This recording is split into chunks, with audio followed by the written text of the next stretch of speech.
It felt like a real job.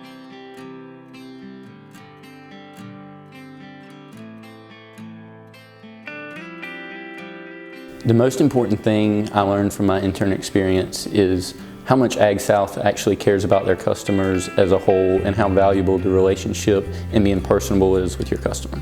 One piece of advice I would give to future interns would be to take advantage of every opportunity that you can. Even if it's just sitting in on a meeting and taking notes, you never know what you could gain from that and how that experience could benefit you in the future. My favorite part of my intern experience was definitely going out and meeting with the borrowers and seeing the different farming operations. One piece of advice that I would give to future interns would be to take advantage of all the networking opportunities, whether that's meeting borrowers or going down to the Statesboro headquarters. I think my favorite part of my internship experience was the people. The job I did specifically was very, I got to do it all myself. I didn't really have someone perched over my shoulder the whole time. The most important thing that I learned from my intern experience was learning the value of the relationship between the customer and the loan officer.